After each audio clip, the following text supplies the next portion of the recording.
Hello दोस्तों, मैं सुनील और आप देख रहे हैं YouTube channel tech by Sunil. दोस्तों, मैं आज आप लोगों को इस बाथरूम में CPVC पाइप फिटिंग करना और 5 वे डाइवर्टर, जगुआर का 5 वे डाइवर्टर है जिसको इंस्टॉल करूंगा, इन सब की वीडियो मैं आपको दिखाऊंगा।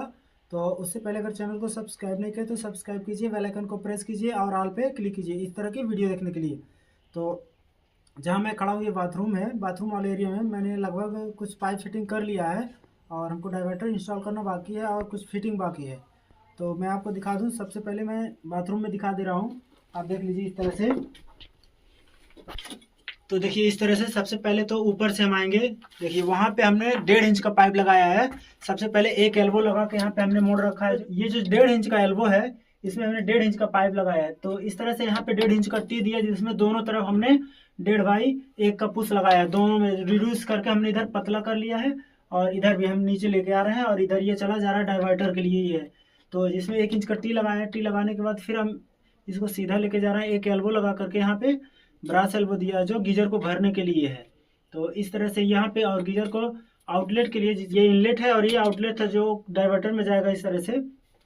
तो आप देख लीजिए यहाँ पे पाइप के ऊपर पाइप क्रॉस कर रहा था, तो इसलिए हमने यहाँ पे 445 बैंड का इस्तेमाल करके ओवर बैंड बना लिया है। इस तरह से ओवर बैंड बनाने के बाद हमने पाइप को अंदर कर लिया है। तो वो इस तरह से पाइप के ऊपर पाइप टकराएगा नहीं, वो अंदर से चला जाएगा। तो इस तरह से हमने पाइप को टर्न कर लिया है। इस तरह से हम फिर नीचे आ रहे हैं। तो आप देख लीजिए ये गीजर वाला पाइप जो है यहाँ से हमने मोड़ लिया जो डाइवर्टर में लगेगा, और एक पाइप जो है टैंक वाला जो है ये नीचे चला जा रहा है। ये वॉश बेसिन के लिए बाहर जा रहा है, जो बाथरूम से बाहर जा रहा है। और यहाँ पे एक पाइप ये दिख रहा है जो ये मोटर वाला फ्रेश टैंक, जो फ्रेश पानी आएगा डाइवर्टर में, ये उसके लिए पाइप लगा हुआ है। और हम शावर का पाइप और स्पाउट का पाइप अभी इसको मैं लगाऊंगा और साथ ही साथ मैं आपको दिखाता रहूँगा। तो इस तरह से देखिए एक एल्बो लगाया है यहाँ पे। एक एल्बो में एक पुश दिया, 1 बाई 1.25 का पुश लगा के इस तरह से रिड्यूस कर लिया है। तो इस तरह से ये बाहर चला जा रहा है। और यहाँ पे हमने एक ब्रश टी दिया है जो 1.25 का है, जिससे कि हमें कभी भविष्य में यहाँ पे टोटी चाहिए या कुछ और चाहिए, वॉश बेसिन चाहिए, तो यहाँ पे लग जाए आसानी से। एक एक्स्ट्रा पॉइंट हमने बना के छोड़ रखा है। तो इसलिए इसको इसके बाद यहाँ से बाहर चले जा रहे हैं हम।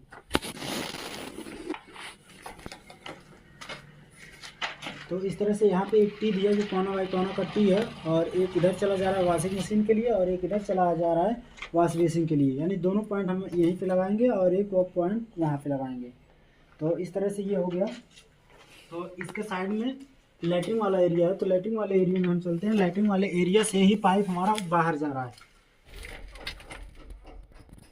तो देखिए बाथरूम से आ रहा है अंदर लैट्रिन वाले एरिया में, और यहाँ पे हमने देखिए एक टी दिया है। टी में 1.5 इंच का पाइप है, जिसमें 1.5 इंच के टी में हमने 1.5 बाई 1 का पुश लगाया है, और एक तरफ जो है हमने 1.5 इंच का 45 बैंड लगाया है जो ऊपर चला जा रहा है टैंक के पास, जहाँ से इनलेट होगा टैंक से।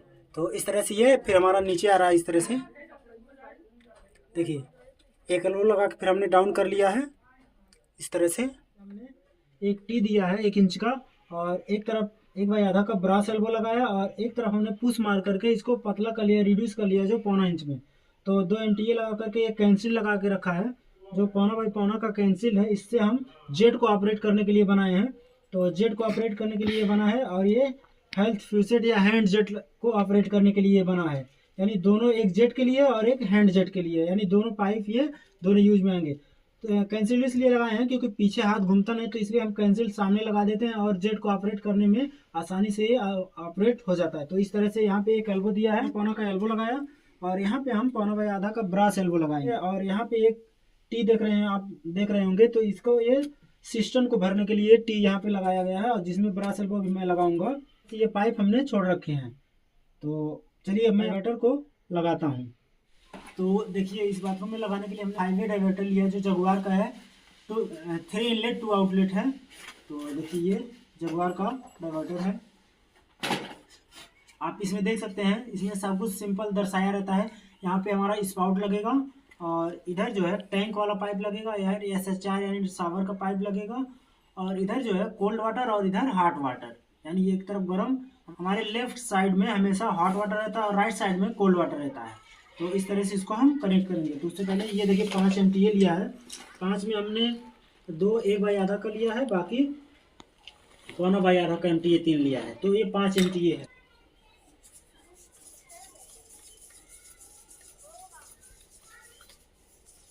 आप टेफ्लॉन इसमें ज़्यादा नहीं लगाना, 35 से 40 राउंड लगाना है, नहीं तो थोड़ा सा टाइट करने में दिक्कत आती है और ये ब्रश टूट भी सकता है। इसका डाइवर्टर नहीं टूटेगा, एमटीए का ब्रश टूट जाता है।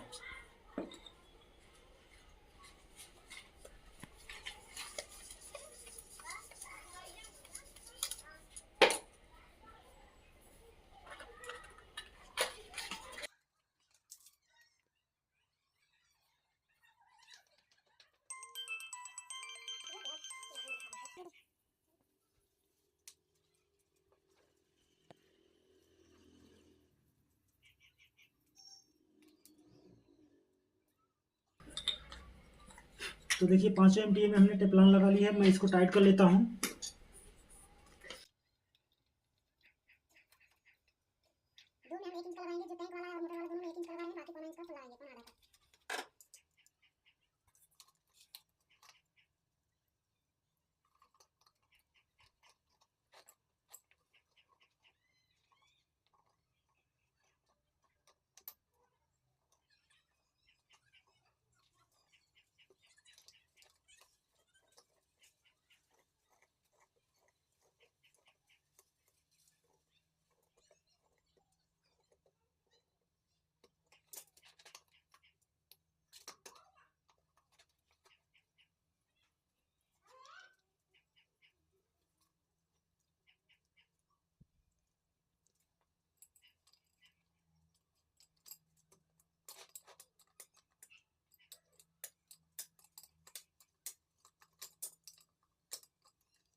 तो देखिए पाइप फिटिंग करने के बाद मैंने आपको दिखा दिया है। तो ये देखिए अब डाइवर्टर मैं इंस्टॉल कर रहा हूँ यहाँ पे। तो सबसे पहले मैं रख के मार्किंग कर लूँगा।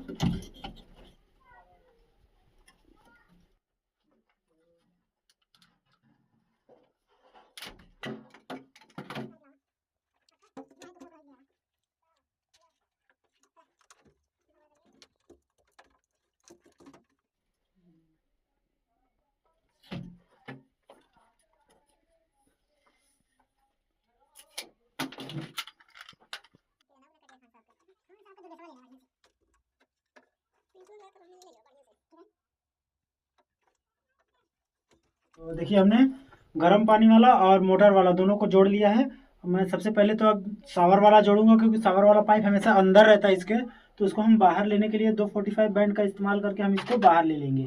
तो देखिए इसको जोड़ने के बाद हमने 245 बैंड का इस तरह से एस आकार का बैंड बना लिया है। जो एस आकार का बैंड बनाया है इसको हम शावर को बाहर करने के लिए बनाया है। तो सबसे पहले मैं शावर वाले में लगा ले रहा हूँ, ये बाहर आ जाएगा। तो इस तरह से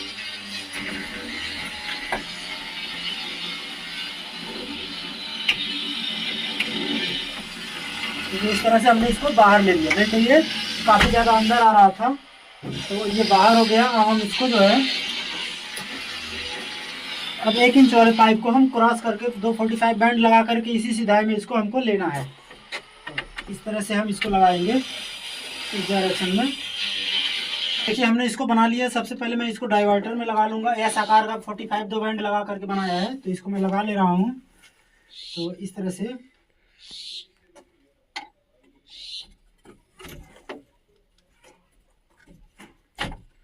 देखिए इस तरह से हमने इसको बना लिया है। ये पाइप छोटा था तो इसलिए हम इसमें सॉकेट लगाएंगे, ये पाइप जोड़ करके।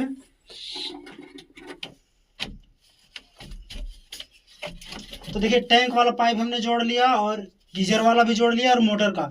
अब हमारा 2 पाइप बचा है, जो एक स्पाउट का बचा और एक शावर का बचा है। तो मैं इनको भी जोड़ ले रहा हूँ। तो देखिए हमने शावर का पाइप मार्क करके कट कर लिया है। तो मैं इसको लगाऊंगा। सबसे पहले शावर वाला पाइप अब जोड़ूंगा फिर।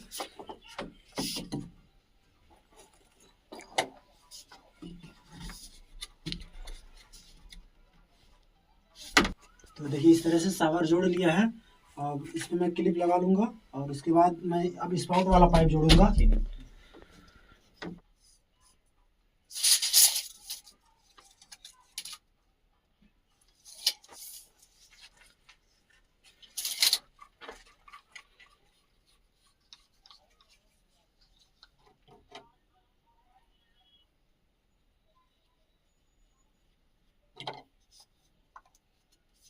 स्पाउट वाला पाइप भी अब मैं कनेक्ट करने जा रहा हूँ।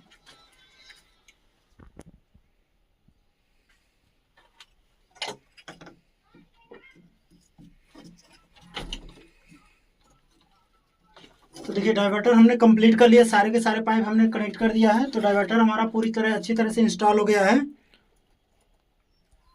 तो देखिए इस तरह से हमने सारे के सारे पाइप और डाइवर्टर को अच्छी तरह से इंस्टॉल कर लिया। आप हमारा पाइप कहीं भी देख लीजिए, वो नीचे से ऊपर नहीं गया, ऊपर से बल्कि नीचे ही आया है।